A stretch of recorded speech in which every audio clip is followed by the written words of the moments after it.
Merhaba arkadaşlar. Bugün GSM iletişimde Xiaomi Mi 8 ekran değişimi yapacağız.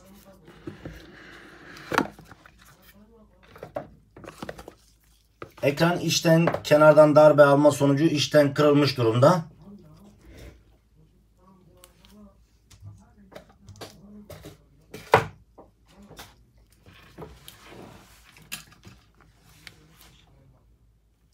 Evet, içeriden kırılmış durumda. Bunun ekran değişimini yapacağız arkadaşlar.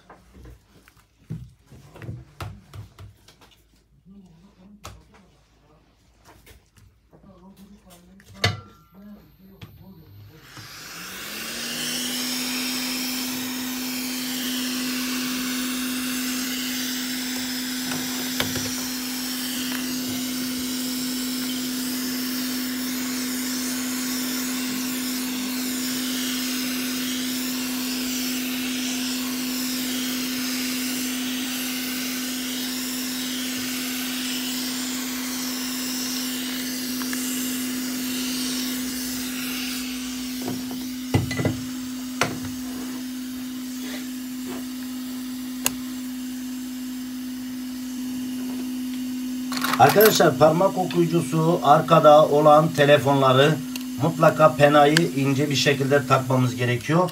Aksi takdirde parmak okuyucunun genel olarak flexini koparabiliriz. Gördüğünüz gibi flex burada. Penayı şöyle gösterelim. Uzun takarsak flexi koparmış oluruz arkadaşlar. Onun için mutlaka parmak okuyucusu arkasında parmak okuyucusu olan telefonları mutlaka kenardan ince bir şekilde açmamız gerekiyor. Aksi takdirde bu parmak okuyucu flexini koparabiliriz. Onun için özellikle dikkat etmemiz gereken bir konu.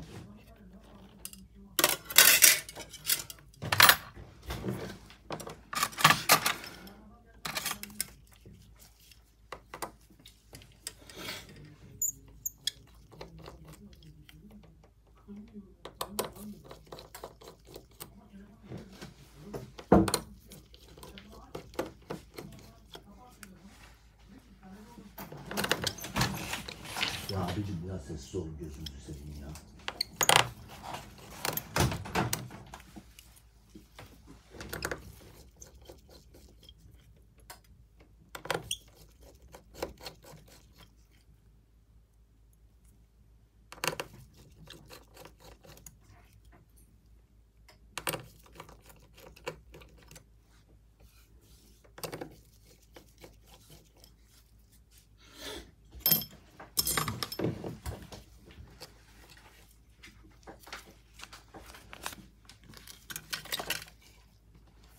Arkadaşlar, bir telefonu tamir ederken her şeyden önce cihazdan akımı kesmek, yani batarya soketini çıkarmamız gerekiyor. Batarya soketini mutlaka çıkarıp cihazdan akımı kesmemiz gerekiyor. Aksi takdirde kısa devreye neden olabilir. Onun için birinci önceliğimiz batarya soketini çıkartmak. Evet, sıktığımız sıvı bataryaya herhangi bir zarar vermez. Tam aksine bataryanın rahat bir şekilde çıkmasını sağlar.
kulaklık filtresini çıkartıyoruz.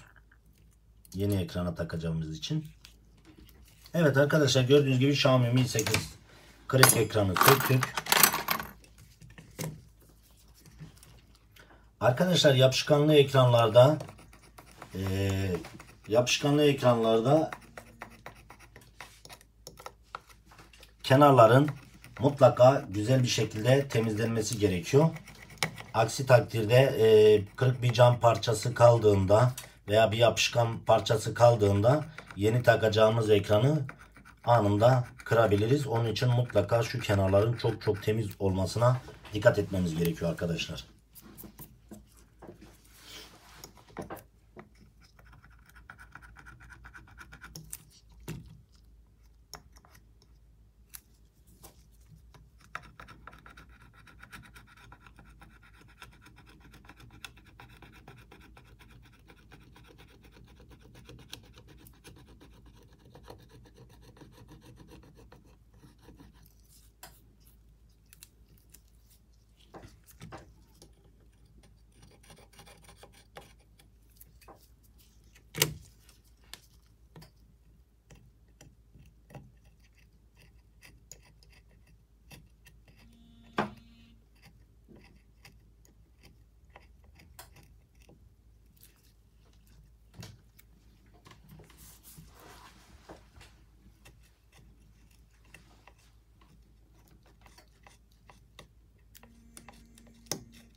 Arkadaşlar yapışkanlı ekranlarda özellikle kameraların olduğu yerde toz kalmadığına özellikle emin olmanız gerekiyor.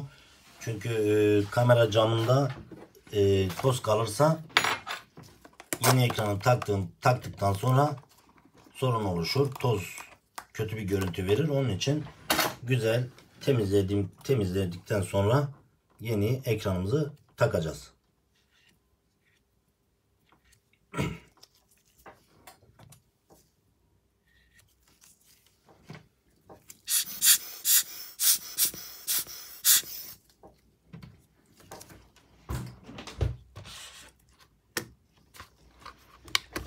Evet, yeni ekran Xiaomi Mi 8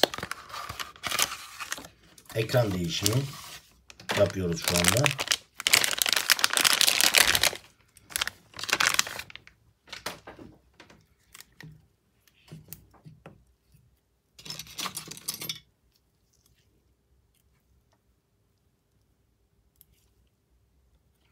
Eski ekrandan sökmüş olduğumuz iç kulaklık filtresini takıyoruz.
Arkadaşlar bazen yeni ekranlarda burada yanmaz bant olmuyor.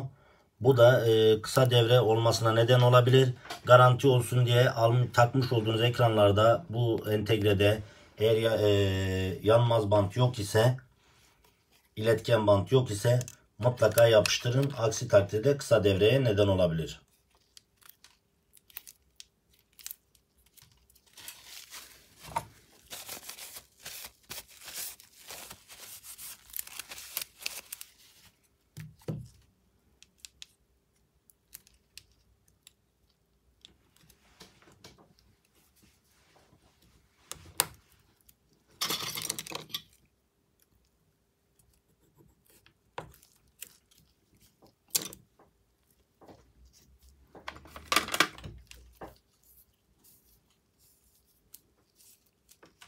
Bataryanın yerinden oynamaması için çift taraflı yapışkan sürüyoruz. Yapışkan bant dediğimiz.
Arkadaşlar iç kulaklığı taktığımızda mutlaka dişlerin doğru yere temas ettiğine emin olmamız gerekiyor.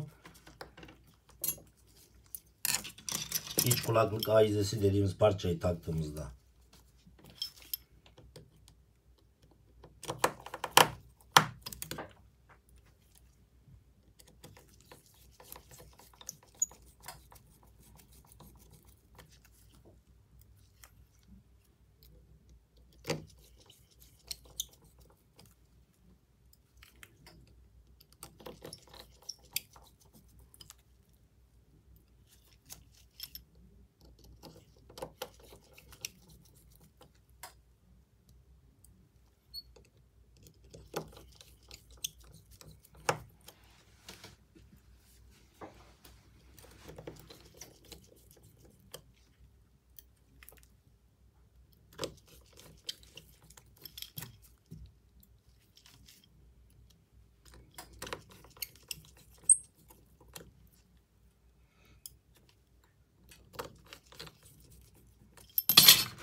garanti sticker'ını takıyoruz.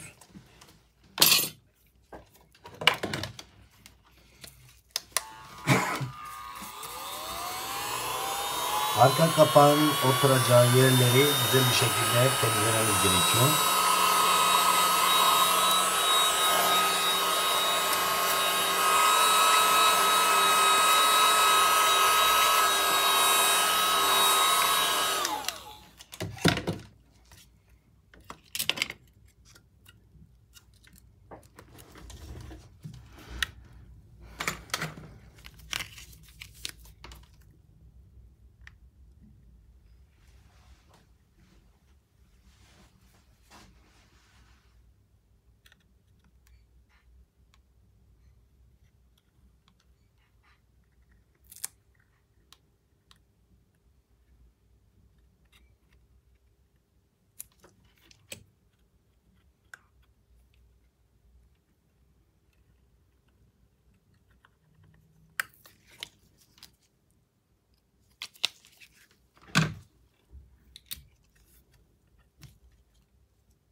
Evet arkadaşlar, Xiaomi Mi 8 ekran değişimi başarıyla gerçekleşti. Son olarak mengenelerimizi de takıyoruz.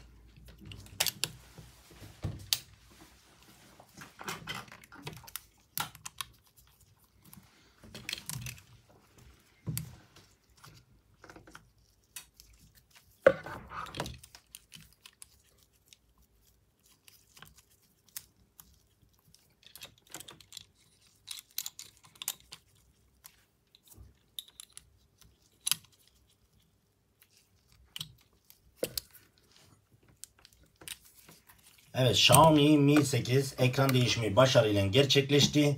İzlediğiniz için teşekkür ederim arkadaşlar.